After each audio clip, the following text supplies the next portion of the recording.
그리고 군대를 가지만 마치면 제 작은 소망일지 모르겠습니다. 긴급한 이 의의 기회를 전하는 한 팀웍으로 우리 어디 있든지 마지막 주의 군사로 함께 활동을 하시는 아들로 성장할 수 있도록 또 그렇게 기대하고 또 격려하고 그렇게 되었으면 좋다는 소망을 비력하는 바입니다. 금호교회에 귀한 영혼들이 많이 왔었는데 어떻게 신학생들이 4명, 5명 참석했었어요. 귀한 청년들인데 우리 동영군이 아주 잘 그런 신앙의 이 동지들을 잘 만들어가는 귀한 은사를 가진 청년 같습니다. 성경을 꽤 많이 같이 한번 연구해 보았지만 이렇게 빨리 습득해서 빨리 가르치는 친구도 드물지 않습니다. 귀한 하나님의 사역에 더 거룩한 기름 부음 받는 기회가 되기를 간절히 바라고 잠시 그런 대화를 나누었지만 이 군대란 특수한 상황은 제 개인의 작은 경험이었습니다. 한편으로 신앙이 훨씬 쉬운 것입니다. 다니엘처럼 뜻을 정하여서 절대로 더럽힘 받지 않고 결심하고 은혜를 구하시고 늘 우리의 삶의 자비가 먼저 앞서가서 공의가 따라가는 거룩한 경험 이해하겠죠? 뭔 뜻인지? 그의 선한 행실이 환관장의 마음을 움직였던 것처럼 가서 신앙의 모든 일에 앞장서시고 최선을 다하셔서 모범이 되기를 바랍니다. 하지만 신앙은 타협하지 마십시오. 의의 빛을 더 용맹히 발하여서 줄 아는 거룩한 백성으로 군생활을 잘 마무리하고 마지막 늦은 비에 군대가 되는 더 거룩한 훈련에 참여하시는 귀한 기회의 시간으로 삼았으면 참 좋겠습니다. 오늘 우리가 처참히 25장을 불렀습니다.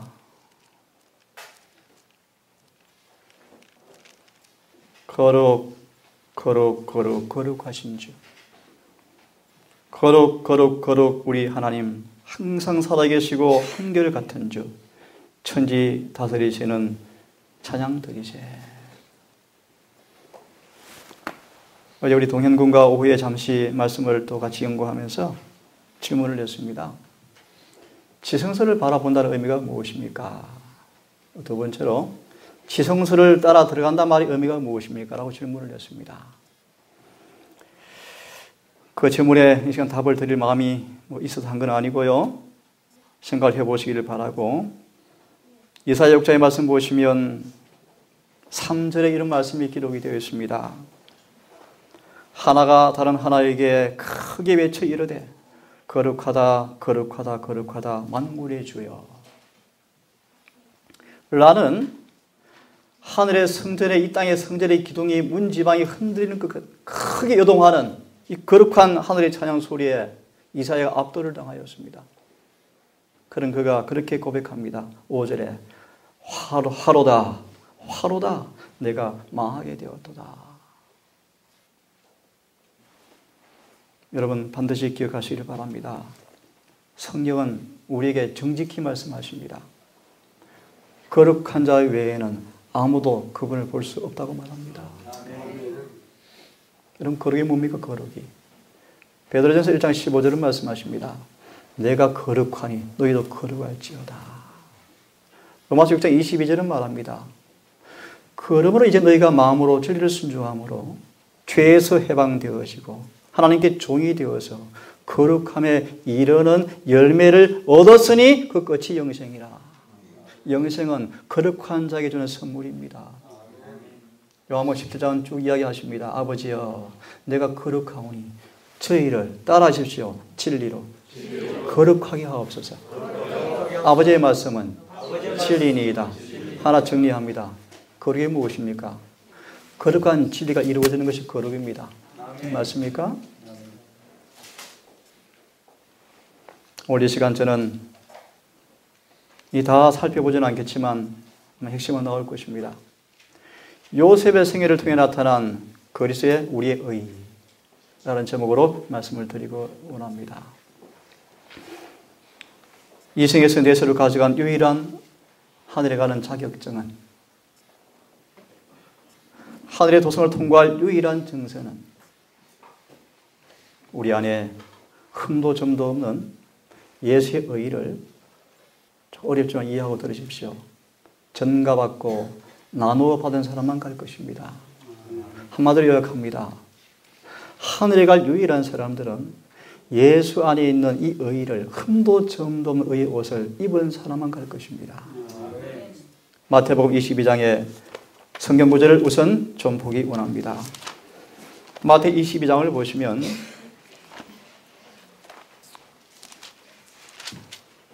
1절로 14절의 말씀인데 몇 구절만 선택해서 보겠습니다. 예수께서 응답하여 다시 비유로 그들에게 말씀하여 이르시되 하늘의 왕국은 2절입니다.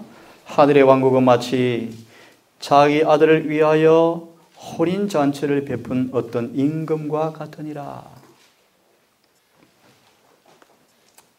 10절을 보시면 이에 그 종들이 큰 길로 나가서 나쁜 자든 좋은 자든 다 만나는 대로 함께 모아오니 결혼식에 손님이 가득하더라. 이 말의 주석을 간단히 드리면 이제 복음이 온 세상이 전파되어서 마태 24장 14절의 말씀처럼 천국 복음이 다 선포되어서 이서 큰 길은 뭘 가리키냐 하면 이방인들 골짝골짝을 다 상징합니다. 예루살렘에 선포된 복음이 이 땅끝까지 전파되었다 그런 의미로 이해하시면 그냥 쉽겠습니다. 여하튼 복음 전파 사업이 끝났습니다. 끝나서 이제 왕이 이제 손이 가득한 이 결혼식장에 들어왔습니다. 11절을 보시면 왕이 손님들을 보러 들어올세. 보러 온다라는 이 원뜻은 누가 신부인지 조사하신다, 심사하신다, 살펴보신다 그런 뜻입니다. 임금이 손님들을 보러 들어올세. 거기에 결혼식 예복을 입지 않은 한 사람을 보고 그에게 이르되 친구여 어찌 내가 결혼식 예복을 입지 않고 여기 들어왔느냐 하니 그가 아무 말도 못하거늘. 이에 왕이 종들에게 이르되 그의 손발을 묶고 그를 데려다가 바깥 어둠에 내던지라. 거기서 슬피 울며 이를 갈미 있으리라. 14절입니다. 그러므로 부름을 받은 자는 참 많지만 택함을 입은 자는 참 적다. 이 성경 구절 하나만 보더라도 무조건적인 구원은 있을 수가 없습니다. 한번 은혜 안에 들어오면 영원히 구원받은 그 교리도 없습니다. 거짓입니다. 켈빈처럼 예정론 다 가짜입니다. 성경에 없습니다. 구원의 조건은 택함을 받아야 합니다. 이 말 뜻을 그대로 풀이해 택함 받았다 뜻이 뭡니까? 예복을 입었다 뜻입니다. 요한계시록 3장 9절을 읽겠습니다. 요한계시록 3장입니다. 자주 본 말씀이지만 제가 읽겠습니다. 3절부터 읽겠습니다. 그러므로 내가 어떻게 받았고 들었는지 기억하고 굳게 붙잡아 회개하라. 그런즉 만일 내가 깨어있지 아니하면 내가 도둑같이 내게 이르리니 내가 어느 시각에 내게 이를지 알지 못하리라. 이 조언한 예가 다니엘서 3장과 5장입니다. 참고로 성경을 공부하기 원하시는 분들은 3절을 다시 보시면요. 내가 도둑같이 내게 이르겠다, 임하겠다, 인자가 임하겠다. 그 임하는 날 너희가 아무도 알지 못하겠다. 마태 24장에 말씀 인자가 문 앞에 오는 날은 재림이 아니고 재림이 아니죠. 재림이 아니에요. 우리를 조사하러 오시는 심판의 시간을 가리키는데 일단은 좀 더 이 말씀을 보시면요. 인자가 어느 시에 이럴지 너희가 알지 못함으로 깨어있으라. 이른다. 이 뜻을 여러분 잘 유념하시고 다니엘 3장과 5장을 보시면 거룩한 순찰 자가 임하였죠? 그런 성경 용어입니다. 자, 임하셔서 4절 5절을 보시면 임해 보니까 그런 뜻입니다. 4대 애도. 성경 표현이 이렇습니다. 4대 애도. 참 많은 사람이 부름받아 교회에 있지만, 앉아있지만, 4대 애도, 그런 뜻입니다. 저 성경 그렇게 되어 있습니다. 4대 애도, 원문은 4대 애도. 자기 옷을 더럽히지 아니한 자가 몇 명이 있다. 참 안타까운 말입니다. 칭함을 받은 자는 참 많지만 택함을 입은 자는 참 적다. 그들이 유구무원이었다. 본 성경을 보니까 또 말합니다. 4대에도 자기 옷을 지켜 더럽히지 아니한 자가 몇 명이 내게 있다. 영감은 놀랍게 또 추측합니다. 이 몇 명에 누가 포함될 것인가? 오늘 우리 교과 시간 우리는 구원의 주제에 대해서 조금 공부를 했습니다. 주님은 모든 사람에게 구원 얻을 기회와 빛을 다 주십니다. 이방인은요 어떡할까요? 예언이가 엊그제 공부하니까 원자님 그럼 어떡해요? 얘나 걱정하지 마. 성경 그렇게 말씀하고 있어. 요한복음 1장에 하늘의 빛이 각 사람에게 비치고 있어요. 로마서 2장은 말합니다. 율법 없는 이방인도 마음에 빛이 비치고 있어요. 심판날에 아무도 유구무원입니다. 하나 용기를 드립니다. 이방인 없지만 교회를 나와보지 못했지만 성경을 배워보지 못했지만 구원받을 사람이 있어요. 그 이유가 있습니다. 결론 말씀드립니다. 하나님의 성령은 모든 사람이 역사하고 있어요. 그 이방인이 교회는 안 나와봤지만 그 마음속에 성령이라는 존재를 몰랐지만 끊임없이 마음속에 역사하시는 그 역사를 따라서 그 마음에 기록된 그 법대로 양심대로 살았대요. 소망의 말씀이죠. 하나님은 자비하시고 공교로운 분이셔요. 누구도 차별하지 않습니다. 교회 20년 다녔나 안 다녔나 그런 거 따지지 않습니다. 결론은 좀 다시 따라 하십시오. 율법 없는 이방인이 죄를 범하였을 때 율법 없이 망하고 율법이 있어서 범죄한 자는 율법으로 말미암아 심판을 받으리라. 하나님은 공의로운 분이셔요. 차별이 없는 분이셔요. 자, 다시 봅니다.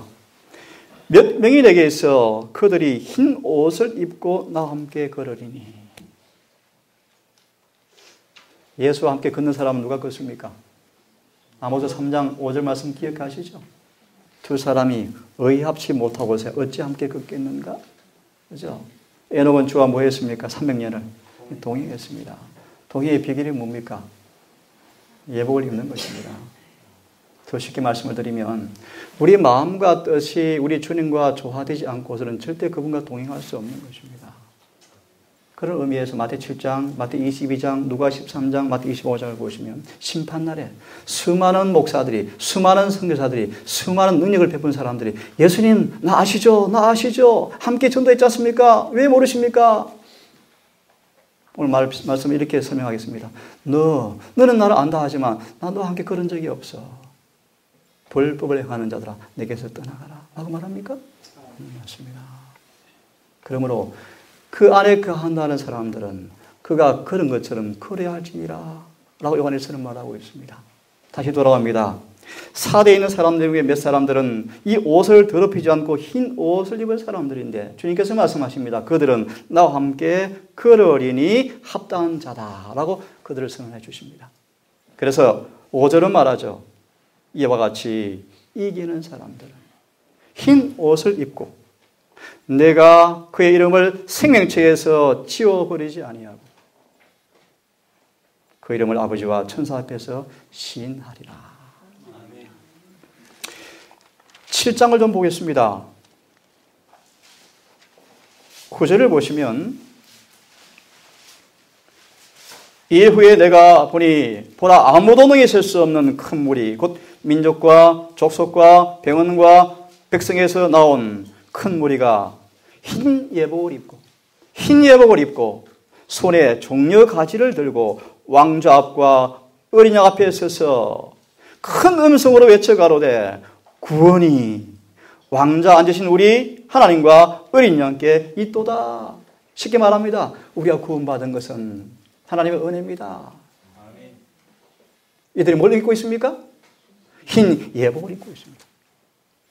흰 예복을 입은 사람들이 이 구원받은 경험을 주님밖에 뭐합니까? 영광을 돌려요. 그런 뜻입니다.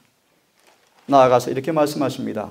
14절을 보시면 내가 그에게 이르되 장로여 다시 아시나이다 당신이 아시나이다 하니 그가 내게 말하되 이들은 큰 환난에서 나와서 자기 예복을 씻고 어린 양의 피로 그것을 씻어서 희게 한 자들이니라. 한 구절을 더 보겠습니다. 19장이죠.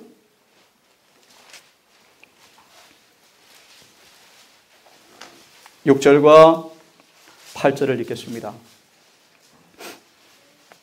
또 내가 들으니 큰 무리와 소리 같고 많은 물들의 소리 같던데 우렁찬 천둥들의 소리 같기도 하고 한 음성이 이르되 할렐루야 주 하나님 곧 전능하시니가 통치하시는도다. 우리가 즐거워하고 기뻐하며 예수의 재림의 광경을 말씀하시는 광경인데 크게 기뻐하며 그분께 총기를 돌릴지니 어린 양의 혼인잔치가 이르렀고 이제 잔치는 뭐냐 하면 결혼식이 끝나고 결혼식 끝난 이후에 이루어지는 피로연을 가리킵니다. 피로연. 예수의 재림을 가리켜요. 재림을. 우리 식구들은 아시죠? 처음 들으신 분 이해하시고 나중에 궁금하신 분 물어보시길 바랍니다. 지금 하늘에서 결혼식이 이루어지고 있죠? 아시죠? 들어보셨죠? 하늘의 지성소에서 결혼식이 이루어집니다. 쉽게 말합니다. 누가 구원받을 사람인지 결정되어지고 확정되어지고 있습니다. 예수님은 이 마지막 22장의 말씀처럼 예복을 입고 구원이 확정된 사람들을 하늘 혼인잔치에 데려가기 위해서 재림하십니다. 재림. 그때 재림의 광경을 보여주면서 기뻐하라 즐거워하라 아내가 예비되었다 신부가 예비되었다 단장되었다. 그들이 뭘 얻고 있다? 예복을 입고 있는데 이렇게 말하죠. 그녀가 8절의 말씀 보시면 깨끗하고 희고 고운 아마포 옷을 차려 입고 있는데 이 아마포는 성도들의 옳은 행실 의이다 이렇게 말씀하십니다. 요셉의 생애를 통해 나타난 그리스도의 우리의 의. 요셉은 믿음으로 말미암아 의롭게 되어서 구원받을 사람들이 믿음으로 말미암아 의롭게 되는 것이 무엇인가를 정말 죄를 용서받고 씻음받고 성령으로 새롭게 되어지고 성령이 부어져서 디도서 3장 6절로 8절 9절의 말씀처럼 믿음으로 말미암아 의롭게 되었다. 그게 무슨 뜻인가? 내가 이 의의 옷을 입은 사람인가? 한번 자문해보고 살펴보고 진단해보는 기회로 이 시간 짧게 서두만 드리겠지만 성경 연구해 보시면서 정말 내가 주의 재림을 기다리고 있는데 내가 예복을 입었는지 요셉처럼 그리스도의 의를 입고 있는 사람인지 한번 생각해 보시면서 하나님 다시 한번 새롭게 부흥과 계획을 이루시는 귀한 기회가 되었으면 정말 좋겠습니다. 오늘날 진심으로 하나님을 섬기는 자가 별로 없다. 우리의 집회들을 구성하는 자들의 대부분은 남을 공연히 침해하는 위범죄와 죄 가운데 영적으로 죽어 있다. 인간의 입술을 통해서 하나님으로부터 나오는 가장 아름다운 멜로디는 우리 동영군이 이 플룻을 해석하는 영광을 돌렸지만 이해하십시오. 주님께서 듣기에 가장 최고의 아름다운 멜로디는 죄에서 구원받고 성화된 사람 입술에서 주님께서 나의 죄를 사해 주셨습니다. 나를 구원하셨습니다. 나 의가 되십니다. 라는 그 인간의 고백이 최고 아름다운 주님의 귀에 들리는 음성이랍니다. 내 죄가 사함받았다. 오늘 공부 잠깐 했죠. 우리 처음 오신 분들. 사함받았다라는 뜻이 뭐라고요? 요한복음 1장 29절을 본래 성경 그렇게 이렇게 기록합니다. 보라 세상의 죄를 제거하시는 그분을 바라보라. 그게 원문으로 용서한다 뜻입니다. 여러분 용서받기를 간절히 바랍니다. 용서는 우리 속에서 죄를 제거하는 게 용서입니다. 그 용서받은 사람 이름이 하늘 생명책에 기록이 되어져요. 그래서 이제 그들이 용서받은 사람들이 성소 안에서 날마다 주님과 동행하면서 이제는 다시 육체를 따라 살지 아니하고 로마서 8장 1절의 말씀처럼 그러므로 누구든지 그리스도 예수 안에 있는 자는 결코 정죄가 없는 까닭은 이는 그들이 다시는 육체를 따라 살지 아니하고 성령을 따라 산다고 말씀하고 있습니다. 4절은 말합니다. 그러므로 성령을 따라 살면 율법이 이루어진다라고 말씀하십니다. 그렇습니까? 돌아옵니다.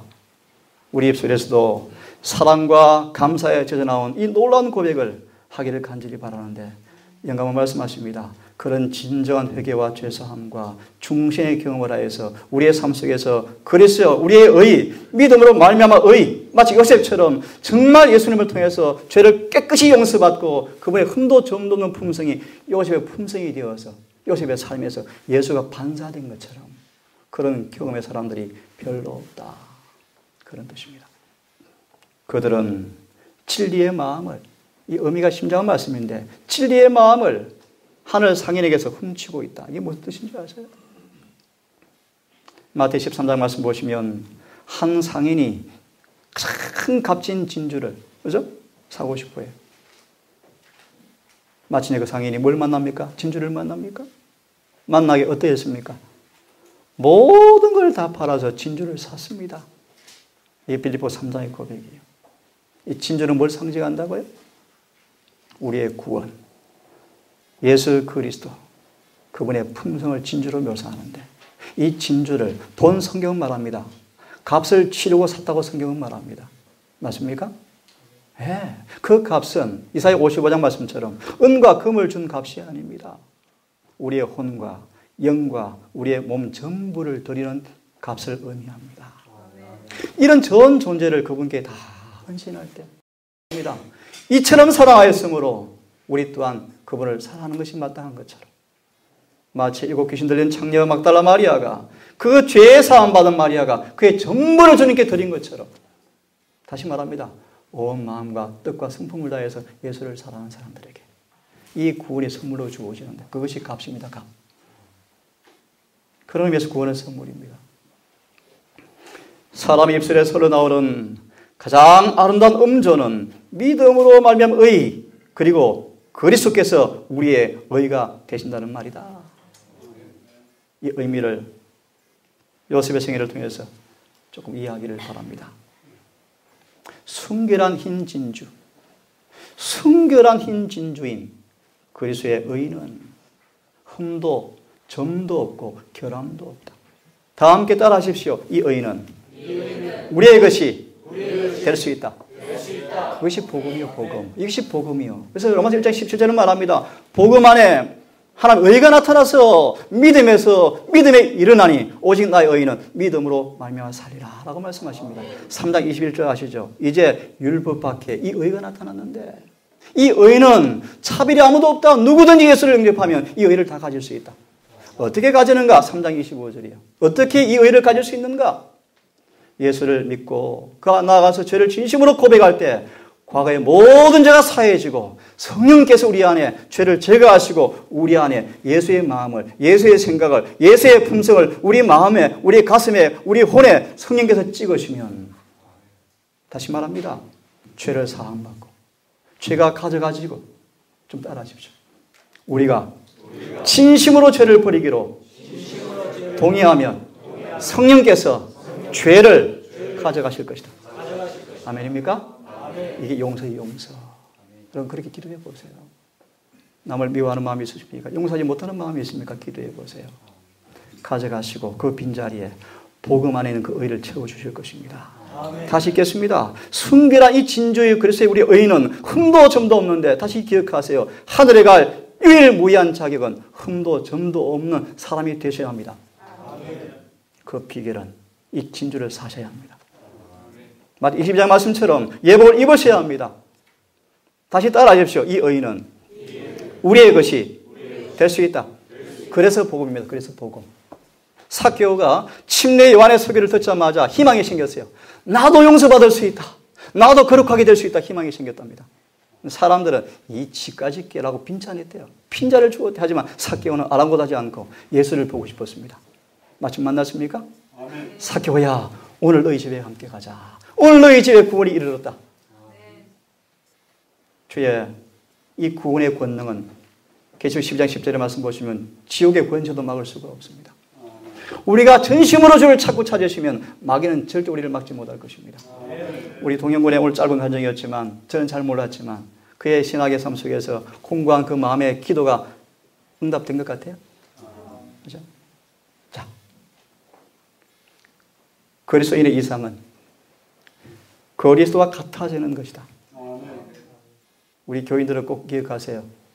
계시록 7장 1절 4절 주석을 보시면 확실히 말씀하십니다. 살아계신 하나님의 이는 그리스도와 같은 품성을 지닌 자에게만 지킬 것이다.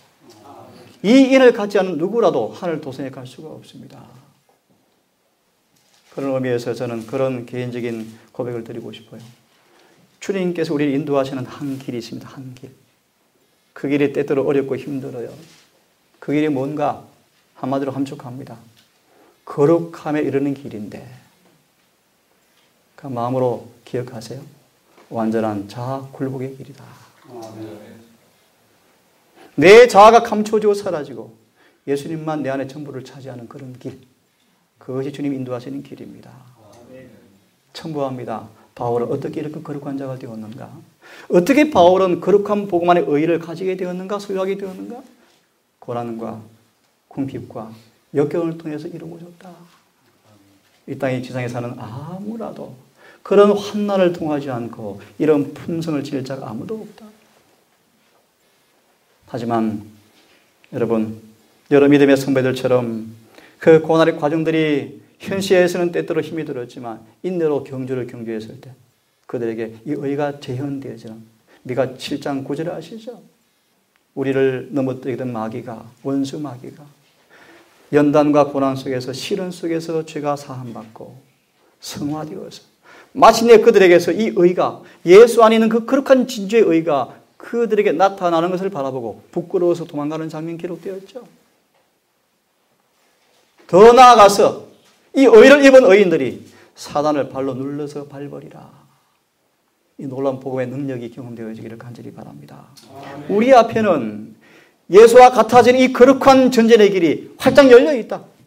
누구든지 가능하다. 누구든지. 우리가 도달해야 할 목표, 달성해야 할 표준을 가지고 있다. 그것은 모든 선하고 순결하고 고상하고 고결한 것들을 포함한다. 품성의 완성을 위해서 위를 향해 나아가는 계속적 투쟁과 지속적인 전쟁이 반드시 있어야 하겠다. 어제 집사님 인용하셨죠. 믿음의 선한 싸움을 싸우라. 이를 쟁취하라. 우리 동현 형제 믿음으로 주를 섬기며 승리하는 경험이 있으면 싸우는 게 신나죠? 신나요. 제가 군대 한 27개월 있으면서요. 안식일마다 시험 안 받은 날이 없습니다. 금요일부터 안식일 지키는데 항상 안식일 못 지키는 시험이 와요. 항상 와요. 항상. 매 안식일마다 기도하지 않고는 못 견디는 날이었습니다. 매를 맞고 재판을 받지만 10년 그렇게 평했어요. 편안했어요. 모쪼록 인간의 암흑에서 바라볼 때 하나님 기별대로 살 수 없는 곳이 군대입니다. 군대. 하지만 다니엘처럼 요셉처럼 특별히 사도행전에 보시면 진리는 환경과 시간을 초월합니다. 이 의미로 말씀을 드릴까요? 진리는 그렇게 살 수 없는 환경은 절대 없어요. 절대 없어요. 그 사실을 주님이 변명할 수 없도록 사도의 행적에 가이사의 집에 사람을 딱 기록해 두었습니다. 무슨 말인가? 바울이 네로에게 포로가 되었어요. 그 폭군 네로. 그 왕궁에서 바울이 전도했어요. 전도할 때 이 사람이 기별을 전하면 기별도 살 수 있을까? 나중에 전하자? 아닙니다. 바울은 전했습니다. 그 기별을 받은 사람이 그 네로 바로 턱 밑에서 말씀대로 살았대요. 진리는 여전히 진리입니다. 우리에게 달려있어요. 믿음으로 그분을 의지하는 한 성령께서는 우리를 그렇게 하실 거예요. 자, 보세요. 요셉은 유혹을 저항할 수 있었던 소수의 사람들 중에 하나였다. 그 위대한 모세도 그의 품성에 오점을 남겼어요. 위대한 믿음의 조상 아브라함도 여러 번 실수가 기록되어 있습니다. 마음이 합하이던 다윗까지도 흉측한 죄의 기록이 불같이 기록되어 있습니다. 사도 베드로도 위선죄가 기록되어 있고 사도 바울도 다툼의 죄가 기록되어 있습니다. 요셉은 진정으로 거듭나 예수를 만난 이후의 요셉의 삶은 성경에 그의 오점이 기록되어 있지 않습니다. 그래서 예리시는 말합니다. 요셉은 유혹을 저항할 수 있었던 소수의 사람 가운데 하나였다. 요셉은 미리 말합니다. 예수의 의를 철저히 반사하는 대표적인 인물이었습니다. 요셉이 친형들에게 팔렸습니다. 왜 팔리게 되었는가? 요셉은 애지중지한 부모의 설하에서 그의 자존심이 길러지고 칭찬이 약한 성격으로 길러지고 연약한 아이였습니다. 주님은 이 요셉을 의의 평화의 가지로 백향목으로 정말 예수의 의를 가진 그분의 의의 일꾼으로 의의 여꾼으로 새 언약의 일꾼으로 고호 사장의 말씀이죠. 새 언약의 일꾼으로 영의 직분으로 그를 세워서 온 우주 앞에 이 지구 앞에 예수의 의가 무엇인지 그분의 품성이 무엇인지 이 요셉을 통해서 구원의 우물을 사람들 앞에 날라주기 위해서 거룩한 교회로 거룩한 성전으로 그의 대리자로 요셉을 삼도록 하기 위해서 주님께서는 변화받지 못한 형제들의 악한 감정을 이용해서 요셉이 이방인에게 팔리게 주님께서 허락하셨어요. 그 까닭은 이 고난을 통해서 이 시련을 통해서 하나님의 은혜로 말미암아 극복되어지고 변화받지 못한 죄를 깨닫고 이 요셉의 고난과 시련 가운데서 믿음을 활용하여서 죄를 사함받고 거룩하게 변화되어서 마침내 애굽에 심었을 때 그 애굽 온 땅에서도 전혀 변질되지 아니한 의의 나무로 서서 애굽 전체를 구원하기 위해서 전도하기 위해서 요셉을 주님께서 나아가서 그의 모든 형제를 구원하기 위해서 요셉을 이 시련과 환난의 용광로에 허락하셨습니다. 시련을 통해서 요셉은 좀 읽을까요? 마치 예수님처럼 극악한 원수에게 팔렸습니다. 조금 생략되었습니다. 요셉은 그의 결백 때문에 거짓으로 고소를 당하였습니다. 요셉은 중재받을 만한 죄가 없었지만 예수님처럼 그는 늘 정죄를 당하였습니다. 요셉은 불공평과 압제하에서도 예수님처럼 온유하게 행하였고 인륜을 어긴 형제들까지도 용서해주고 고상한 자비심을 베푼 그의 모습은 예수를 대표하는 모습이었습니다. 요셉의 생애는 그리스도의 생애를 예시한다. 예수께서 자기 땅에 왔지만 자기 백성 영접지 아니하였더라. 그는 의로웠기 때문에 반대와 멸시를 당하였고 예수의 은행일치의 생활과 자기 부정의 생활 때문에 그렇게 살지 못한 사람들을 통해서 늘 책망하자 예수님을 배척한 것처럼 요셉도 고결하고 청렴결백한 인격은 불같은 공격을 받았다. 요셉을 탈승케 하렸던 여자가 그 뜻을 이루지 못하자 그가 타락하게 할 수 없었던 요셉의 인격에 대해서 강렬한 정의심을 가지고 요셉에 대해서 거짓 증거하였다. 예수님처럼 무죄한 사람이 그의 의로움 때문에 고통을 당하였고 자신의 고결한 인격 때문에 감옥에 갇혔다. 요셉은 형제들의 손에 적은 돈에 팔렸다. 예수님처럼 예수님도 겸손하고 거룩하시고 그분의 생활은 복이 드물게 착하고 부정적이며 거룩한 생활이었고 아무 잘못도 없었지만 사람들은 예수님을 거짓 증인을 통해서 예수를 거짓 증거한 것처럼 요셉도 그런 미움과 취급을 받았습니다. 요셉이 채속옷이 벗겨지고 노예로 팔린 것처럼 예수도 십자가 위에서 옷을 다 벗긴 채 채속옷을 입은 채 또 제비를 뽑힌 그런 능욕을 당하는 모습이 요셉과 너무나 똑같습니다. 이사야 26장 9절과 10절을 이렇게 말씀하십니다.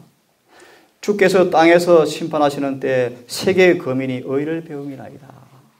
악인은 은총을 입을지라도 의를 배우지 아니하며 여호와 위엄을 돌아보지 아니하는도다. 홍수에도 상황은 마찬가지였다. 세상 거민들은 그분의 심판에 놓이자 또다시 여호와께 반역하였다. 세상 사람들은 하나님의 언약과 율례를 2번씩이나 거절했다. 홍수전 사람과 후손 모두가 하나님의 권위를 무시해버렸다. 그 후 하나님께서는 아브라함과 언약 관계에 들어가시고 친히 한 백성을 취하여 당신의 율법의 보관자로 삼으셨다. 사단이 이 백성을 유혹해서 멸망시키기 위해서 즉시 올무를 놓기 시작하자 하나님은 야곱의 자녀 가운데 특별히 요셉을 선택하셨습니다. 요셉은 다른 자녀가 다 우상을 섬기고 유혹을 받고 넘어지고 요셉만큼은 하나님께 충실하였고 그의 충성은 참신앙에 대한 계속적 증거였다. 비록 지금 부족했지만 주님께서 이 요셉을 사단은 알아보고 이 요셉을 질투심을 이용해서 이 불을 꺼버리려고 요셉을 거룩한 율법의 보관자, 예수의 의의 대변자, 그분의 풍성의 대변자로 세우시기 위한 그분의 섭리를 방해하려고 요셉을 죽이려고 사단은 악한 형들을 이용했지만 주님은 반대로 악한 형들을 통해서 요셉을 더 든든히 만들기 위해서 그 일을 막지 아니하시고 허락하셨습니다. 그런 하나님께서는 사건들을 지휘하셔서 당신께 대한 지식이 애굽 백성들에게 주어지도록 요셉을 뭐 하십니까? 환난에 허락하십니다. 조금 넘어갑니다. 이런 부분들은. 누구든지 등불을 켜서 그릇으로 덮거나 평상 아래 두지 아니하고 등경 위에 두나니 이는 들어가는 자들로 그 빛을 보게 하려 함이라. 숨은 것이 장차 드러나지 않은 것이 없고 감추인 것이 장차 알려지고 나타나지 아니할 것이 없느니라. 요셉 속에 있는 그 의인은 숨겨지지 않았습니다. 숨길 수가 없었습니다. 성경 말합니다. 오직 너희는 택하신 족속의 왕같은 제사장들이라. 거룩한 나라여 소유된 백성이니 이는 너희를 어두운 데서 불러낸 기이한 빛에 들어가게 하신 자의 아름다운 덕을 선전케 하려 하심이라. 우리에게 명령하십니다. 어두운 데 빛을 하신 하나님께서 예수의 얼굴에 있는 그 영광을 아는 빛을 우리 마음에 비추셨느니라. 이것이 의를 가리켜요. 스데반이 돌에 맞아 죽는 순교를 당하는 그 장면을 이렇게 말씀하십니다. 스데반의 순교를 목도한 많은 사람들은 큰 감명을 받았다. 왜냐하면 그의 얼굴에 하나님의 인이 나타났다. 스데반이 돌에 맞아 죽는 그 와중에 그의 얼굴에 뭐가 보였다고요? 하나님의 인이 보였다. 그의 죽음은 교회에 견디기 어려운 시련이었지만 그의 마지막 순교자의 신앙과 지조, 그 영모에 머물러 있던 영광을 지울 수 없었던 사울의 양심을 일깨워서 그가 회개하여 돌아오는 기회를 낳는 마지막 설교단상이 되었습니다. 한번 같이 한번 읽어보겠습니다. 시작. 유혹에서 자신을 보호하고 순결과 진리로 지향하도록 영감을 주는 것으로서 하나님의 임재하심을 인식하는 것보다 더 유력한 것은 없다. 요셉은 그의 삶 속에서, 고난의 삶 속에서 정말 이전보다 훨씬 더 그분 임재를 갈망하고 실제 임재를 체험하는 가운데서 그 수많은 마귀의 유혹과 관계와 수많은 고통스러운 일들이 있었지만 요셉은 늘 주의 임재를 인식하고 임재를 믿음으로 가진 가운데서 요셉은 순결과 진리의 삶에서 한 번도 벗어난 적이 없었습니다. 두려운 얘기입니다. 지은 것이 하나라도 그 앞에 나타나지 아니함이 없고 오직 만물이 우리를 상관하시는 자의 눈앞에 벌거벗은 것 같이 드러나느니라. 요셉은 어둠 속에서나 대낮에나 한결같은 의로 살았습니다. 주님은 눈이 정결하여 악을 참아보지 못하신다. 이 생각이 부패한 애굽에 있던 요셉의 방패가 되었다. 유혹의 속삭임에 대한 그의 대답은 단호했다. 내가 어찌 이 큰 악을 행하여 하나님께 득죄하리까? 믿음을 마음에 품고 있는 모든 사람들은 이처럼 보호되는 것이다.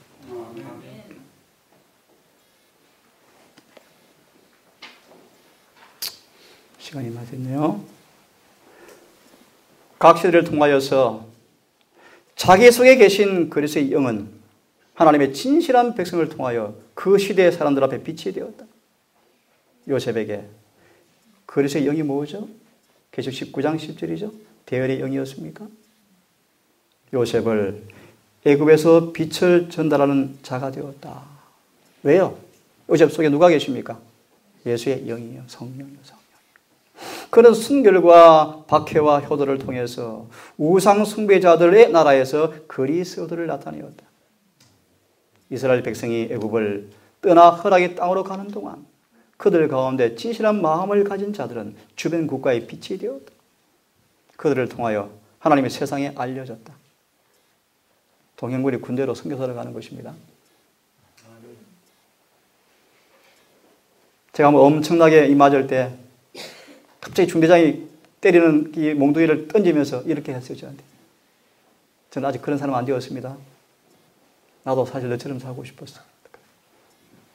제7일 침례교인이었습니다. 다니엘처럼, 모르드게처럼, 요셉처럼, 12제자처럼 아름다운 덕을 비추는 자로 세움받았다. 그들을 통하여 아버지의 선하심과 자비가 하나님에 대한 오해의 흑암을 둘러싸는 세상에 드러난다. 그들의 선한 행실을 봄으로써 다른 사람들도 하늘에 계신 아버지께 영광을 돌리게 되는데 그 까닭은 찬송을 받고 본이 되기에 합당한 품성을 가진 하나님께서 우주 보좌에 계신 것이 명확히 드러나기 때문이다. 이것이 증거된다. 뜻이 증거된다. 마음속에서 불타는 거룩한 사랑과 생애를 통해서 나타나는 그리스도를 닮은 융화의 태도는 세상 사람들로 하여금 하늘을 조금이나마 이야기하는 것으로 그들에게 그곳에 탁월함을 깨닫게 하는 것이다. 다음 말씀만 읽고 일단 마무리 좀 하겠습니다. 여러분 개인적으로 요셉의 생애를 다시 한번 묵상해 보시면서 읽어보시면서 이것이 믿음으로 외롭게 되는 것이구나. 그럼 내가 어떤 사람인가 살피시면서 은혜의 때 아직 하늘 상인이 문을 여시고 그 무한한 값을 지불하시어서 만드신 그 진주를 지금도 팔고 계십니다. 그 의를 값을 주고 사시는 지혜로운 백성 되기를 간절히 바랍니다. 읽고 마무리합니다. 주님은 당신의 사업이 위기에 처했을 때 무관심하고 불충실한 것을 미워하신다. 온 우주는 말할 수 없는 큰 관심을 가지고 선악간의 대쟁투의 마지막 장면을 주목하고 있다. 하나님의 백성들은 영원한 세계의 경계선에 접근하고 있다. 이러한 때 하늘에 계신 하나님께 충성하는 것보다 더 중요한 것이 무엇이겠는가? 각 시대를 통하여 하나님께서 요셉과 엘리야와 다니엘처럼 특별한 백성임을 고백하기를 부끄러워하지 아니한 도덕적 영웅들을 통하여 일하고 계셨고 지금도 가지고 계신다. 행동하는 사람들의 노력에는 특별한 축복이 따른다. 그들 의무의 노선에서 벗어나지 않고 거룩한 힘을 가지고 누가 여호와의 편에 있는 자냐 물을 수 있는 사람들이다. 그들은 묻는 것으로 그치지 않고 하나님 백성이 되기를 원하는 사람들 앞에 나아가서 만왕의 왕 만주의 주께 저의 충성을 분명히 나타내고 요구할 사람들이다. 다니엘처럼 새 친구처럼. 이와 같은 사람들은 자기들의 뜻과 계획을 그분의 율법에 굴복시킨다. 그들은 하나님께 대한 사랑을 위해서는 저희 생명을 소중한 것으로 여기지도 아니한다. 그들의 사업은 말씀으로부터 빛을 받고 끊임없는 광선으로 세상을 비추는 것이다. 그들의 표어는 하나님께 충성하는 자이다. 그만큼을 정의합니다. 요셉은 충성한 사람이었습니다. 다르게 말씀드리면 예수께로부터 받은 그 의를 한 번도 뺏기지 않고 순결하게 보존한 사람이었습니다. 늘 그의 삶 속에서 예수를 대변하는 그분의 거룩한 택한 제사장이었습니다. 우리의 삶 속에 요셉처럼 예수님 우리 안에 거하시는 그 놀라운 은혜를 통하여서 우리 삶에도 요셉처럼 흠도 점도 없는 진주가 우리의 것이 되어지는 거룩한 삶이 있기를 간절히 바라면서 요셉을 통해 나타난 이 의가 여러분 속에도 나타나시는 거룩한 복음의 경험을 하기를 간절히 바라면서 오늘 말씀을 줄이겠습니다. 하나님의 대표자로서 세상에 살았던 사람 가운데 가장 위대한 사람인 요셉, 다니엘, 모세, 엘리사가 있었다. 예수를 제외하면 세상에서 가장 위대한 교사였던 바울도 있다. 거룩하신 아버지, 이 거룩한 부르심 앞에 온 마음으로 아멘합니다. 이 일을 성령을 통하여서 이루어 주실 것을 믿고 소망을 가지게 되어집니다. 우리의 천한 것이 귀한 사랑의 능력을 통하여서 제거되어지고 우리 속사람이 성령을 따라 날마다 새롭게 함으로 지음받는 이 거룩한 성화의 경험이 만짐받게 하시고 요한일서 1장 8절 9절 이하의 말씀처럼 주 예수와 아버지와 사귀는 그 은혜를 통하여서 우리의 죄가 깨끗해지는 경험이 무엇인가 더 깊이 알고 경험하기 원합니다.